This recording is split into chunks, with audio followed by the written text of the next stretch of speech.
Bonjour, nous allons apprendre à équilibrer une réaction chimique. Nous allons travailler sur la réaction de combustion de l'éthane. L'éthane est un gaz, est un alcane, tout comme le méthane, qui est le gaz de ville, ou le butane et le propane. Donc, pour la combustion de l'éthane qui a pour formule brute C2H6, nous avons besoin du dioxygène de l'air, ce qui donne en produit de la réaction du dioxyde de carbone CO2 plus de l'eau H2O. Donc, pour équilibrer la réaction chimique, il faut qu'il y ait autant d'atomes de chaque élément de part et d'autre de la flèche, c'est-à-dire autant de carbone à gauche qu'à droite, autant d'hydrogène à gauche qu'à droite et autant d'oxygène à gauche qu'à droite, ce qui n'est pas le cas à l'heure actuelle. Donc nous allons commencer par équilibrer le carbone.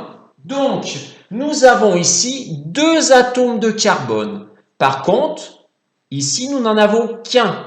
Donc pour l'équilibrer, nous allons ajouter un coefficient multiplicateur que nous allons mettre devant la molécule de CO2. Donc 2 fois 1 fait bien 2 carbone.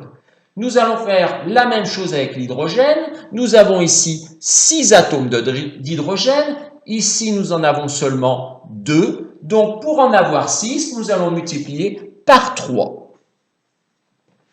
Attention, ces coefficients multiplicateurs valent pour toute la molécule. Donc, nous allons regarder maintenant pour l'oxygène.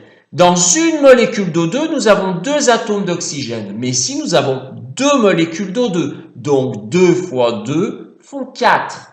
Même chose, dans une molécule d'eau, on a un atome d'oxygène. Mais vu qu'ici, nous avons 3 molécules d'eau, 3 fois 1 font 3. Donc, 4 plus 3 font 7. Il nous faut donc 7 atomes d'oxygène.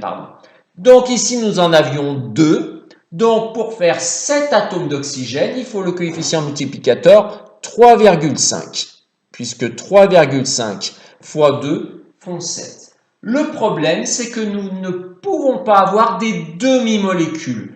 Donc, nous n'avons pas la possibilité d'avoir des virgules. Donc, pour se débarrasser de la virgule, on va tout multiplier par 2. Donc, 3,5 fois 2 font 7, mais il faut le faire également pour toutes les molécules. Donc, ici, nous avions une molécule de C2H6, multiplié par 2, ça fait 2 molécules de C2H6. Ici, 2 CO2 multiplié par 2, ça fait 4 CO2. 3 fois 2, 6 H2O. Donc, la réaction chimique équilibrée est donc 2 C2H6 plus 7 O2 donne 4 CO2 plus 6 H2O. Merci à tous et à bientôt.